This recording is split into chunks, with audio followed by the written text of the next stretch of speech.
NCIS Season 23, Episode 15 Review, Things and Memories. In Things and Memories, NCIS leans into one of its oldest strengths, the emotional weight of objects left behind. Instead of focusing solely on the mechanics of a case, the episode builds its mystery around the physical remnants of a life interrupted, personal belongings, forgotten artifacts, and the unsettling silence they carry when their owner is gone. It's a classic procedural setup on paper, but the execution gives it a surprisingly reflective tone that lingers longer than expected. At its core, this episode is less about what happened and more about what remains. That distinction is what gives Things and Memories its identity.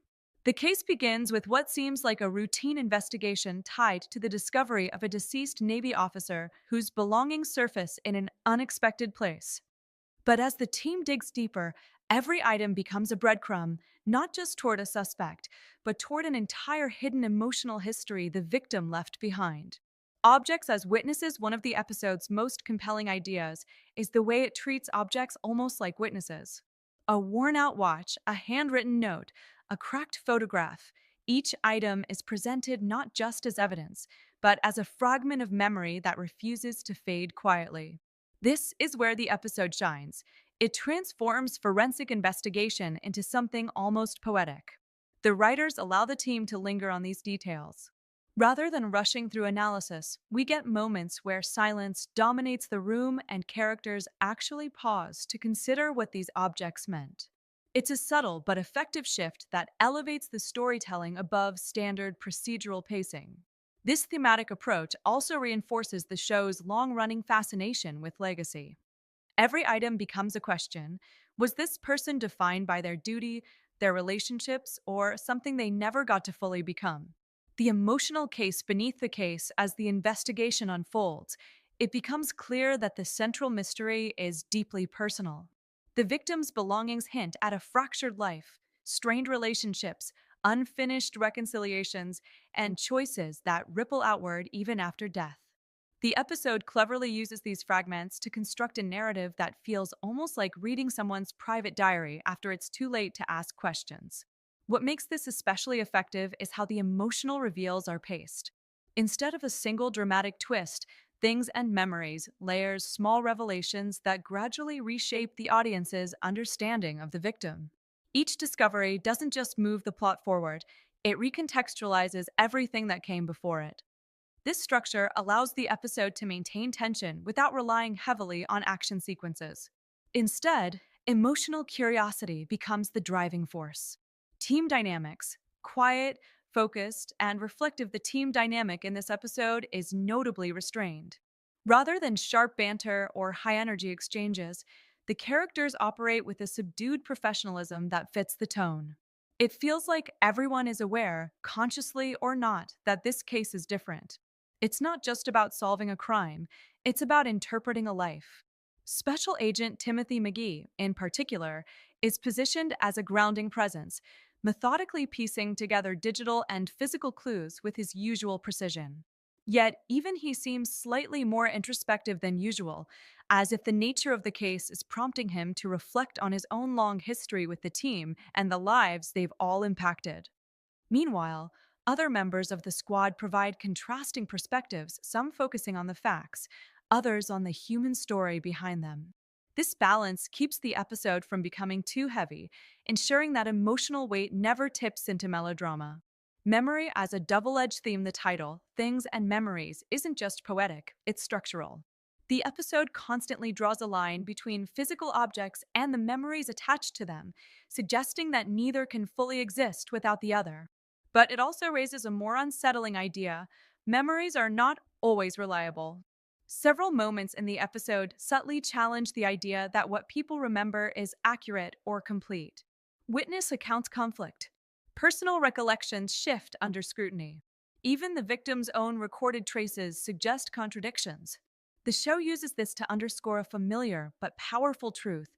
Memory is shaped as much by emotion as by fact. This theme resonates especially well within the context of a procedural drama, where truth is usually treated as something fixed and discoverable. Here, truth feels more fluid, assembled rather than uncovered. A case built on absence, one of the most striking aspects of the episode is how often absence is treated as evidence. Missing items, incomplete records, and gaps in testimony all become as important as what is present. The investigators are essentially reading negative space, trying to understand what should be there but isn't. This approach gives the episode a quiet tension. There are no loud revelations or explosive confrontations. Instead, there is a gradual tightening of understanding, like assembling a puzzle where half the pieces are invisible. It's in this restraint that the episode finds its strength. It trusts the audience to sit with uncertainty and to appreciate the slow unfolding of truth. Visual and tonal choices. Visually, Things and Memories embraces a muted palette that reflects its themes. Offices feel slightly more sterile, storage rooms more cavernous, and personal spaces more fragile than usual. The direction emphasizes stillness, characters framed alone with objects, lingering shots of evidence tables, and moments where no one speaks for several seconds longer than expected. The score, too, is understated, often stepping back entirely to let silence carry emotional weight. This choice amplifies the reflective nature of the episode, ensuring that even small discoveries feel significant. The emotional aftermath, by the time the case resolves, the solution feels less like a victory and more like closure. The truth, once uncovered, doesn't undo the loss, it simply organizes it. The victim's story is pieced together, but never fully restored. That incompleteness is intentional, and it leaves the audience with a lingering sense of melancholy. What remains most impactful is not the identity of the culprit or the mechanics of the crime, but the idea that a life can be reduced to scattered artifacts and conflicting memories. The episode resists the temptation to over explain or emotionally overstate its ending. Instead, it allows silence to do the final work.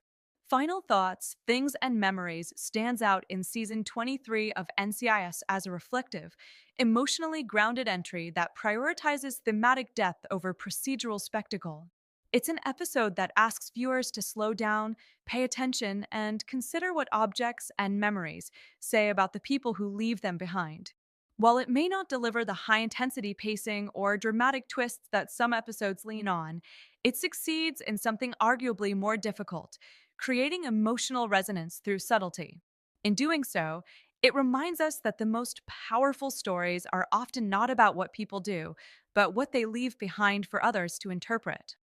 In the end, Things and Memories doesn't just solve a case, it meditates on the fragile connection between identity and memory, and how both can slip quietly into history, preserved only in things that once mattered. If the first half of Things and Memories established the emotional framework of loss and fragmented identity, the second half of the episode sharpens that focus into something more unsettling. The realization that memories are not just passive remnants of the past, they can be shaped, manipulated, and even weaponized.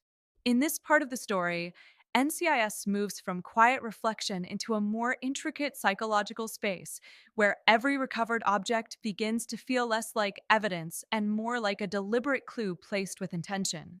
When memories don't match reality, the investigation takes a more complex turn as inconsistencies begin to emerge between what people claim to remember and what the physical evidence suggests.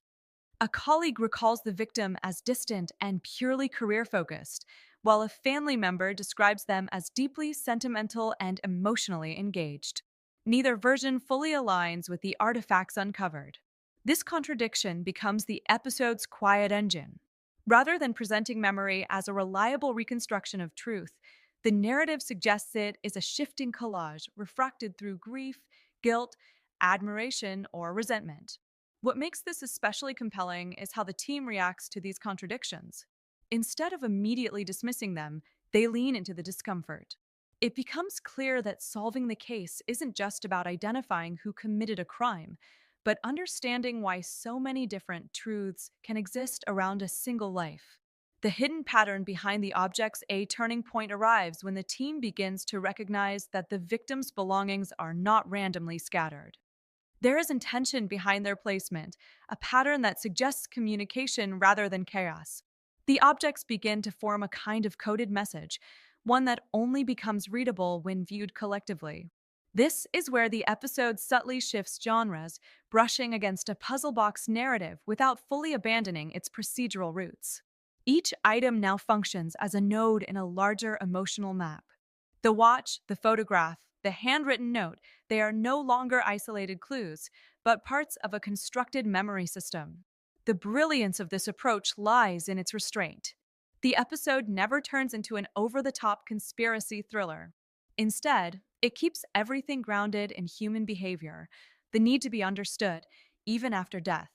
McGee's quiet turning point, one of the most interesting character layers in this section, belongs to Timothy McGee. His investigative precision becomes increasingly tied to emotional recognition rather than just technical skill.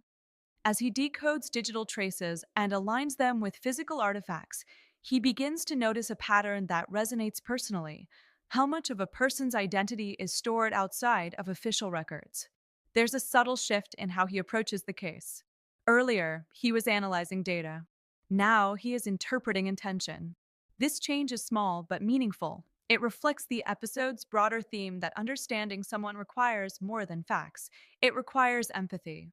This moment also reinforces McGee's long-standing role within the team as someone who bridges logic and emotion. He doesn't just solve the puzzle, he translates it. The emotional core, what was never said, perhaps the most powerful element of Things and Memories, lies in what is not explicitly stated.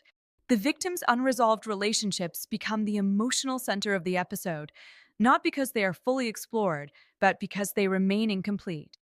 Conversations that never happened, apologies never delivered, and truths never spoken echo through every discovery. The team gradually realizes that the victim may have anticipated this silence.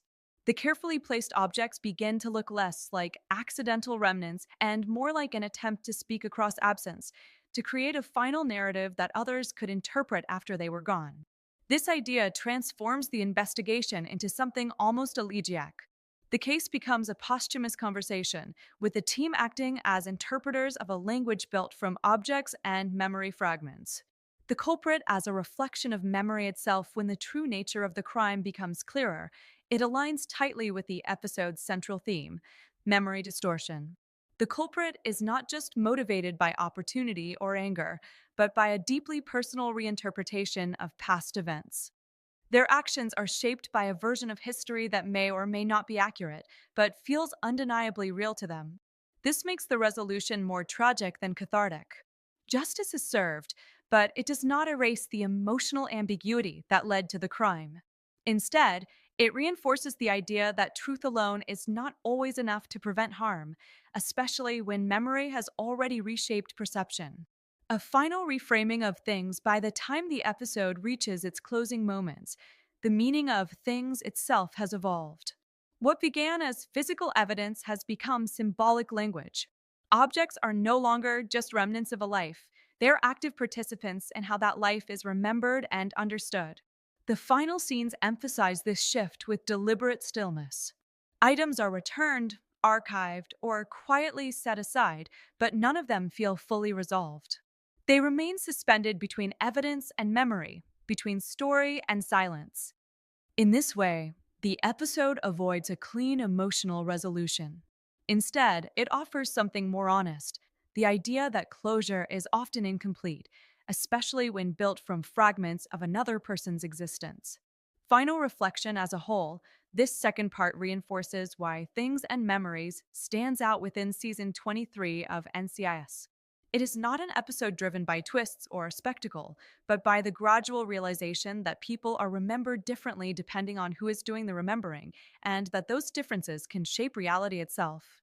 The investigation ultimately becomes less about solving a mystery and more about confronting the limits of understanding another human life.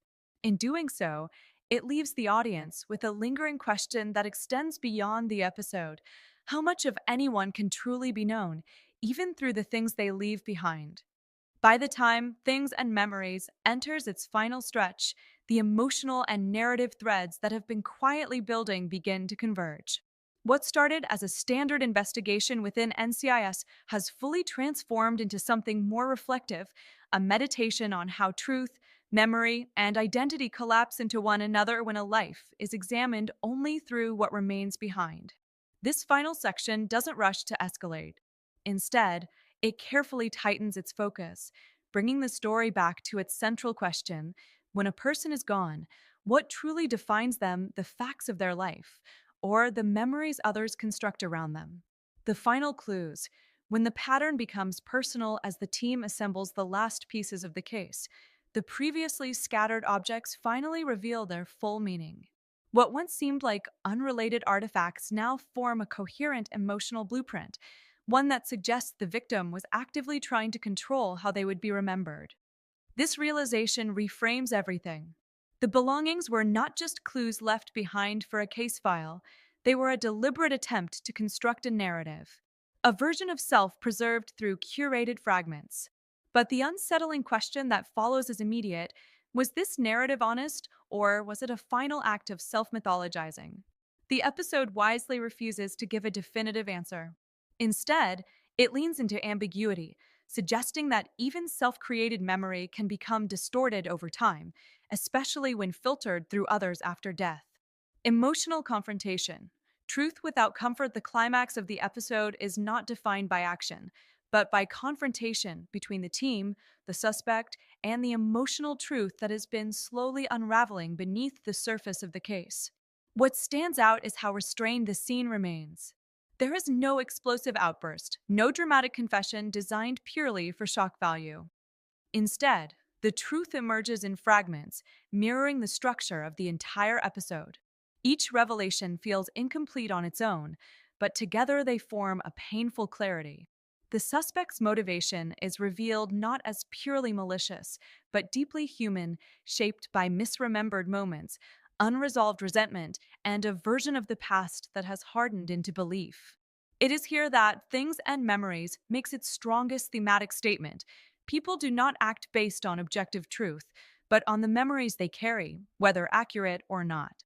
The team is witnesses, not just investigators in the final act. The role of the NCIS team shifts once again.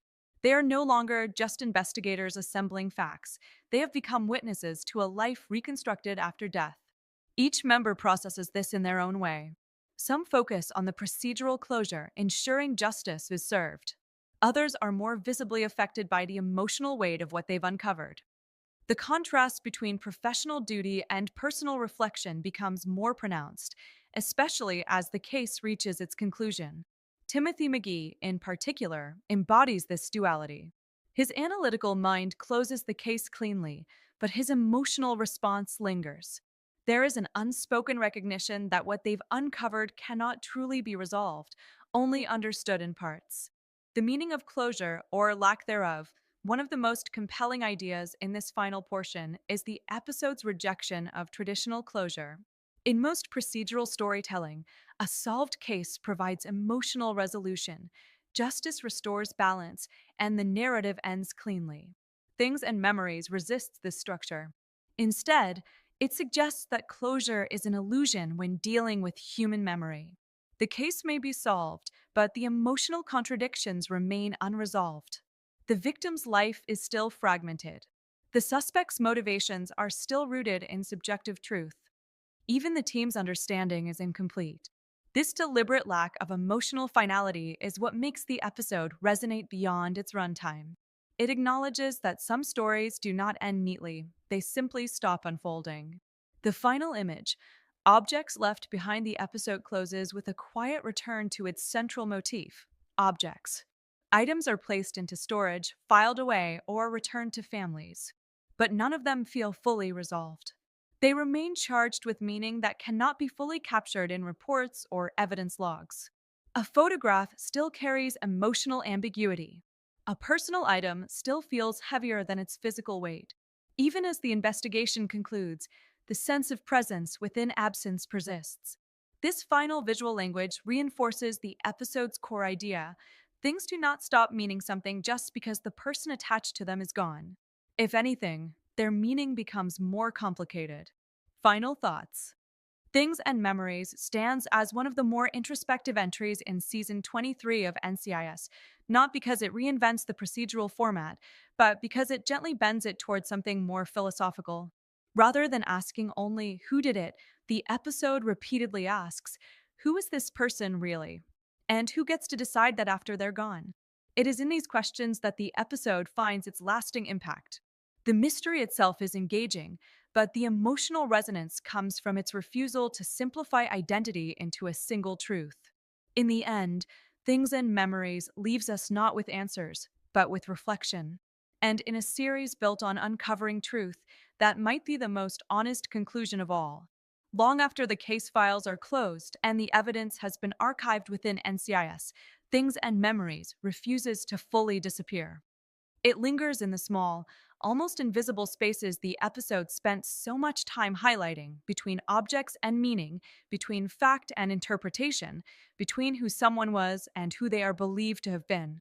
This epilogue is where the episode's quiet thesis finally settles in. Nothing about a person truly ends with their death, because memory continues the work of reconstruction indefinitely. After the case, the silence that follows in most procedural endings, the resolution restores order.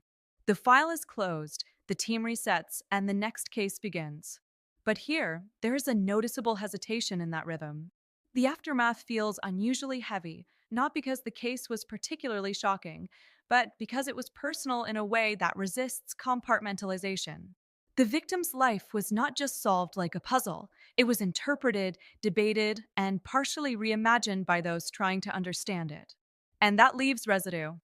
Not emotional closure, but emotional continuation. The team returns to routine tasks, yet the atmosphere carries a subtle shift. Conversations are shorter. Pauses feel longer. Even the office environment seems to echo the silence of what they just uncovered. McGee and the weight of interpretation. Timothy McGee's perspective continues to anchor the emotional undertone of the episode. What he processed wasn't just data, it was narrative construction. A life rebuilt through fragments. There is an unspoken realization that every case they solve is also an act of storytelling. They don't just discover what happened, they decide how it is understood afterward. That awareness does not shake his professionalism, but it deepens it. He becomes more conscious of the responsibility that comes with interpretation. Facts are not neutral in practice, they become part of someone's lasting identity. In quieter moments, this awareness lingers, not as doubt, but as reflection. The objects remain, even when the story ends. One of the most enduring ideas of Things and Memories is that objects outlive narrative closure. Evidence may be filed away, but meaning does not behave so neatly. A recovered item still carries emotional weight, even when its investigative purpose is complete. It exists in two states at once, resolved in the context of the case, but unresolved in the context of human memory. This duality is what gives the episode its lasting emotional texture. It refuses to reduce objects to mere proof. Instead, it treats them as vessels, holding not only information, but interpretation, emotion, and contradiction. A subtle commentary on how stories are built beneath its procedural structure. This episode quietly examines how stories themselves are constructed. Not just the victim's story, but every story built afterward. Witness accounts, investigative summaries, internal recollections. Each version is shaped by perspective. Each version is incomplete. Even within the team, there is no single unified emotional interpretation of what they experienced. Some view it as a cleanly solved case. Others see it as a cautionary reflection on memory and perception. Most exist somewhere in between. And that ambiguity is intentional. The episode suggests that truth is not a singular endpoint, it is a layered structure, built and rebuilt over time by those who survive the story. The emotional echo, instead of a conclusion, instead of ending on resolution, Things and Memories ends on emotional echo. The kind that doesn't demand attention, but slowly asserts itself in hindsight. There is no final dramatic statement, no last revelation that redefines everything. Instead, there is a sense of quiet persistence, of thoughts that continue after the screen fades. The case is over, but understanding it is not. Final reflection. What remains after everything else? As a full four-part arc within season 23 of NCIS, Things and Memories ultimately succeeds not by expanding the scale of the story, but by narrowing its focus until only the essential questions remain. What defines a person? Who gets to decide that definition? And how much of it survives once they are gone? The episode does not answer these questions cleanly because they are not meant to be answered cleanly. Instead, it offers something more honest, the recognition that memory is always incomplete and that meaning is always being rewritten. In the end, what remains are not just things, and not just memories, but the fragile, unresolved space between them.